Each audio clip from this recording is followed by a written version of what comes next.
Movie Tree.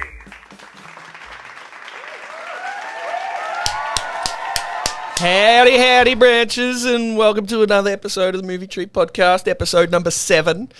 No. No? No. What number are we? 112. 112, where we do 7. Yes. Nah, I'm Poncho, that's GPG. So, like you said, we're doing 7. We got here by climbing the Charles Tamburo branch. He played helicopter pilot in True Lies. Yep. And he plays SWAT helicopter pilot in 7. He's had a massive career in Hollywood just as a helicopter pilot. Like I said, I think I said last week when we did True Lies, he was the helicopter pilot that flew under the bridge for Terminator 2. Yes, for James I Cameron. remember that. Yep. So the storyline: 2 detectives, a rookie and a veteran, hunt a serial killer who uses the 7 deadly sins as his motives. That's the one. That's the one. That is definitely the one. When did you first watch? And I dare say it wasn't cinemas. There was not cinemas, and this was, I think, one of the 2 films Father kept from me when I was a young'un. I think my brothers had it, and he made sure I couldn't watch it. So it was this an 8mm. Oh, yeah, 8mm, definitely. Yeah. Fucking hell. But I eventually watched it. I don't know when, but it's stuck. It's definitely stuck. Cinemas for me. Yeah, oof. Big run of cinemas for me in the 90s. Yeah. IMDb has this at an 8.6. It's big. That is huge. Rotten Tomatoes, 83% critics, 95% audience.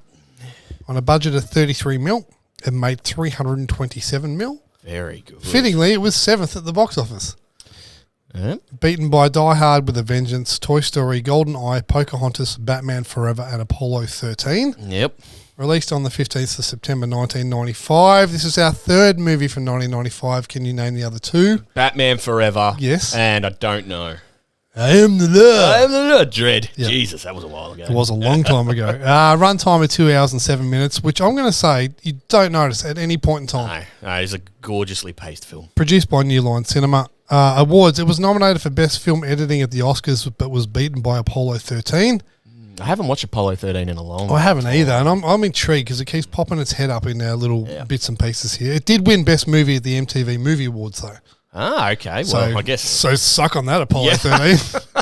Space is so old school. Yeah. Directed, of course, by David Fincher. Alien 3, The Game, Fight Club, Panic Room, Beer Run, Zodiac, The Curious Case of Benjamin Button, The Social Network, The Girl with the Dragon Tattoo, American edition, Gone Girl, and The Killer.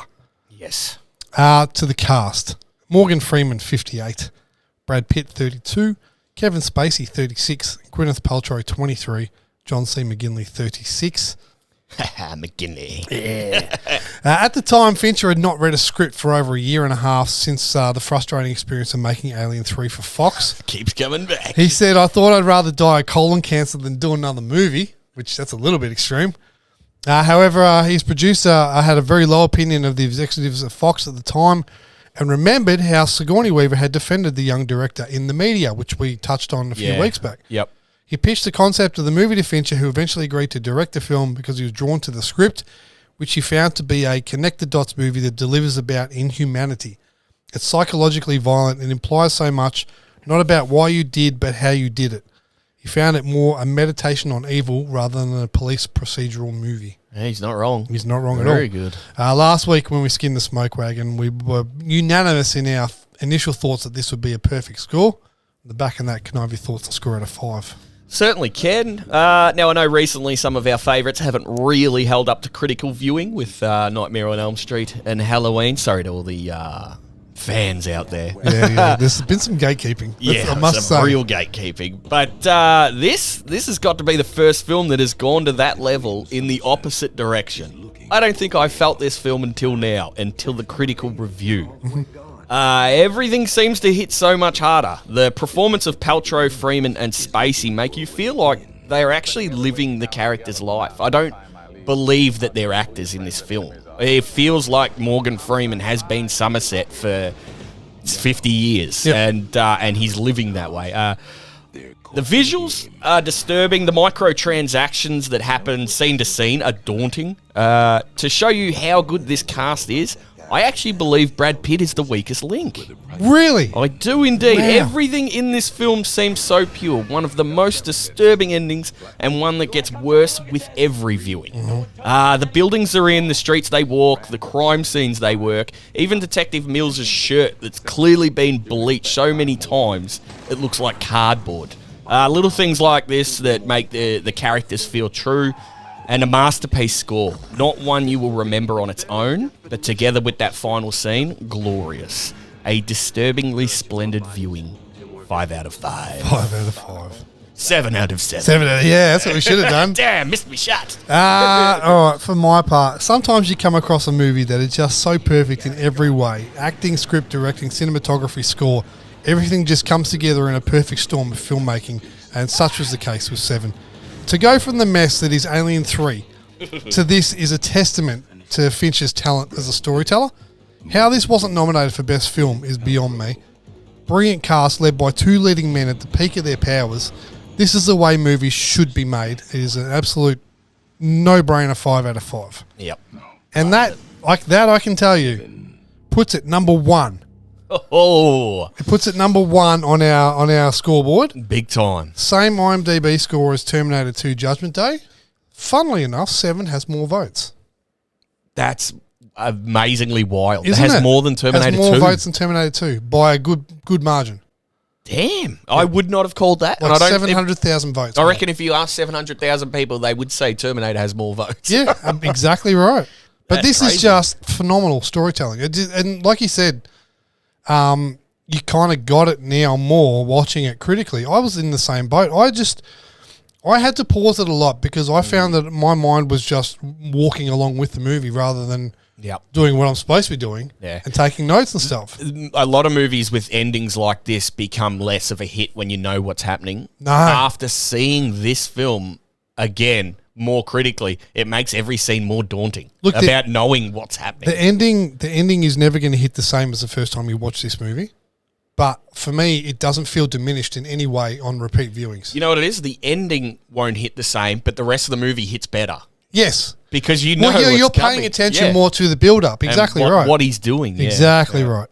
Can I have your best on ground, please? Yeah, this was easy. Morgan Freeman as Somerset. Thank you. He was. I just believed in every moment that he had enough. That the city had beaten him down. The cases had ruined his life, and he's like, "I've got to get the fuck out of here." It's like he saw Danny Glover go, "I'm too old for this shit," and said, "Bitch, you're too old for this shit. I'm too old for this shit." He saw Danny Glover, and he said, "I want to do a good version of that." Oh, it just And he did a great version. did of a that. great version of that. What about you? Well, I'm going to disagree with you slightly. I thought, it could for me, it could have been Pitt, Freeman, or Spacey, but I don't think Spacey had enough Yep. to go on. I gave it to Brad Pitt, and it wasn't until the very final scene, but his acting in that final scene, you can see him, and I don't know, mate, he's not a method actor. He's never come out and said I'm a method. The range of emotions you can see his face go through. Yeah. In those last seconds, it's like he goes through all the stages of grief, despair, depression, anger. He goes through all those in the span of 10 seconds and then makes up his mind because of, I fucking love that shot. little That flash, split-second yeah. flash. And I actually went back and I paused it and paused and paused and paused It's to try hard and to catch get. it. It's hard to get. I did catch it in the end. Shout out to Netflix for not making it easy. But no, I thought Brad Pitt was phenomenal in this movie. Okay. Yeah. No, that's each to their own. Yes. Yep. Worst on ground. Nobody, but fair call out to Brad Pitt. I reckon he acted half a film. I reckon the first half of the film, I feel like anyone could have taken that role. But when I think it's after the beatdown. Once he gets to the beatdown in the alley, he becomes a star actor in this. And if he pulled off that, I would have been in the same boat. But I just feel like for the first half of this film as the cockney cop, I don't. And this is an absolute nitpick. Yeah. Like, when I say no good, he is fantastic. I just think he's the weakest link in an all-star team. Yep. Either way, moving on. Who's your worst on ground, mate? No one. Yeah. There is nobody. There's nobody who's bad. There's not even the background guy walking on the street. Play of the day. Easily. It could have easily been the end for me. But I love the scene of just John Doe, Somerset, and Mills talking in the car. Oh, yeah. Like, it is just so scary how on top of them he is. It's funny And you say they that. only get, like, one bit that pisses him off when they tell him his victims are innocent. Yeah. And that's the only time you ever see him aggressive, or when they won't look at him in the cop shop. But, man, it's so daunting. And the camera through the cage, it's like you're supposed to feel protected, but you're not. Yeah. It's just a gorgeous, 5-6 minutes of dialogue between Spacey, Pitt, and Freeman. It's funny you say that because Pitt and Fincher view that as imperfect and they would love to have done that over again. In what way? Pitt didn't think his acting was any good in that scene. I thought it was great. I Yeah. thought he like I said, after he that, acted perfectly like the cocky cop that's, hey, we got the bad guy. You're sitting in the back of the cop car, mate. So Yeah. shut the fuck up. someone who thinks he's on top. And Yeah. Spacey, I think, portrays it perfectly, that he doesn't want to give it away that they're not on top, but Yeah. he wants them to feel, maybe you're not on Yeah, he top. wants them to feel ill at ease. Yeah, yeah. For me, it was the two small pieces of humour in this otherwise grim and humourless tale. So the dinner party with the Millses in Somerset, when they're laughing about the trains and stuff, and the chest shaving scene towards the end where Mills and Somerset are getting done for their wires. Yeah. And Mills is like, if I cut myself shaving, do I get workers' comp, basically? Yeah. And they both share a laugh about that. I said Somerset and Mills share the last laugh they'll probably ever have in their lives. Yeah. Oh, yeah. And you're like, because you know Somerset never going to laugh again. No. You know Mills is probably never going to laugh again. So it's like their last supper almost, their last laugh. Yeah. Yep. Yeah, it's great scene. Great scenes. Yes. Two play of the days, huh? Two. Just a double bang. Let me add two then. Would you watch it again? I will. Yeah, indeed. absolutely. Should the listeners watch it? If you haven't seen this movie, then Why are you listening to a movie podcast? well, also watch it. Watch it. It's fucking brilliant. Yeah, it's awesome. Where did you watch? I watched this on Netflix. I also watched it on Netflix. You can rent it on Apple TV, Amazon, YouTube, and Fetch. The Blu-ray is $13 from JB Hi-Fi. I feel like this is always going to be on something. So Yeah, I feel you like- might not need to buy hard copy. Would you like some trivia? I would. Let's do some movie trivia. And it better be good. Body count. 9. 9. Is that including her baby? Yes, it does. Yes. It does. Wow. Yeah, it's a there bit you morbid, go. isn't it? Yeah. Hello, Mr. Nice Watch. So Morgan Freeman wears the Casio G-Shock DW-5600. It is a throwback to the original G-Shock released in the early 80s, and you can still get them for around $150. Not bad. I am wearing one. Whoa, Wearing one right as there. we speak because we've seen this watch before. What? When? Who? Keanu wore it in Speed Oh, man. Around the same time. around the same time. Nice. New Line Cinema executives originally balked at the film's ending, but Brad Pitt refused to make the film if the ending was changed. Ooh, and they needed that big name. They did. The filmmakers decided it would always be raining for two reasons. One, it added a sense of dread, and two, they never had to worry about bad weather stopping shooting. Oh, that's good. Yeah, you should make a lot more raining films. Exactly. Some casting news. Christina Applegate turned down the role of Tracy. I don't think she could have pulled it off. Me either. Gene Hackman and Robert Duvall were offered the role of Somerset, but both turned it down. Oh, Imagine give it- Hackman. Both of them, yeah. Sylvester Stallone turned down the role of Mills. No. No, good turn down. What is he, like 41 in 90? Oh, if not older. Yeah, Dredd, he was like 40-something, Yeah, wasn't he? yeah, So, no, God no. Before Morgan Freeman and Brad Pitt were cast, Al Pacino and Denzel were early choices for Somerset and Mills, Yep. respectively.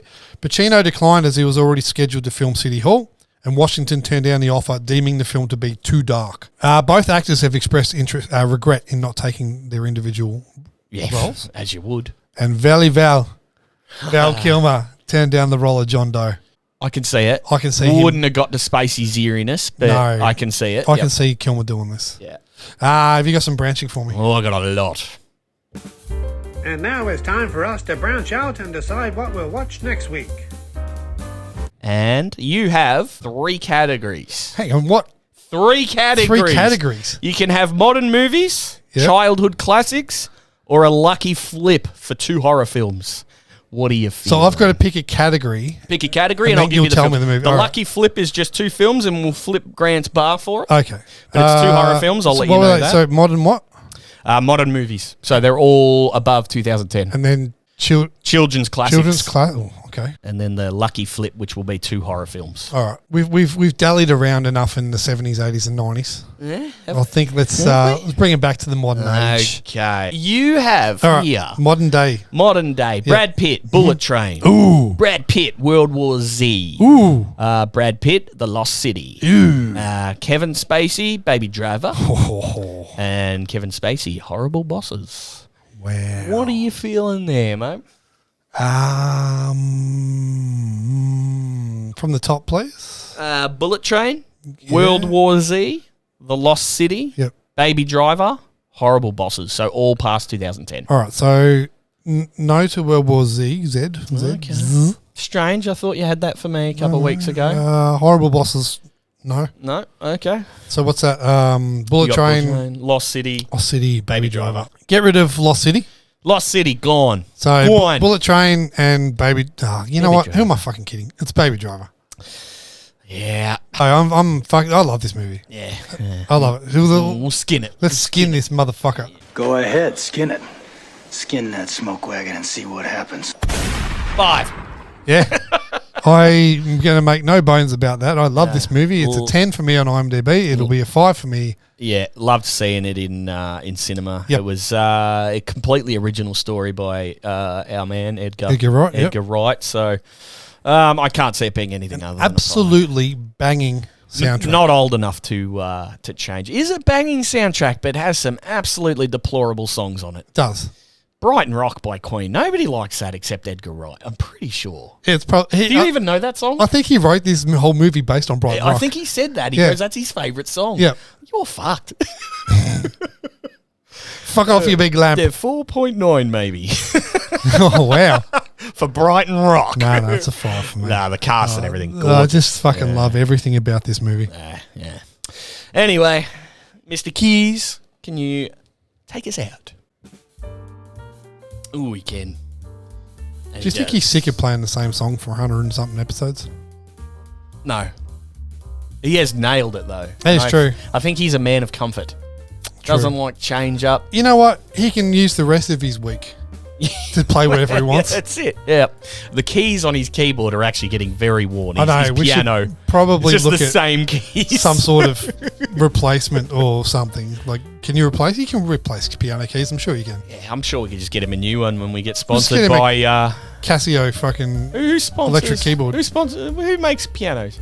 Steinway Steinway. There we go. There you go. Steinway. Give us a call. or Yamaha. Yamaha make pianos. I feel like Steinway's the premium. That's though, isn't the pinnacle. it? Yeah. Yes. So let's go Yamaha. Let's go. Yeah, I was gonna say we could try going big, but I feel like we'll be going home. Yeah, Steinway. Anyone listening from Steinway, give us a call. Maybe. Hey, stranger things have happened. Stranger things, indeed. Thanks everyone for listening. Subscribe if you haven't already done so. Leave us a rating, leave us a review. If you know someone who might like to listen to us and share an episode with them, you can drop us a line by email at themovietreepod@gmail.com. Check out our socials on Instagram, Facebook, TikTok, and YouTube. That's pretty much it. Yeah. I We're think. done. Yeah. Again. Yeah, I Another know. episode in the bag. I know. Check out our topic episodes too. Yes, absolutely. Get that done. Get on their YouTubes. We're coming in hot. Yes. Adios, sinners. Sicknesses prevent. Oh, you killed it. Sorry. Adios, sinners. But I was still. Oh! What? Sickness has halted our studio progression. Adios, sinners. 7 sinners. Ooh. Yeah, 7 deadly sinners. 7 deadly sinners. Does that mean there's 7 guys? Or You're one so guy? bad you made an 8th sin. Repetition. Adios, bitches. Batra Aziz.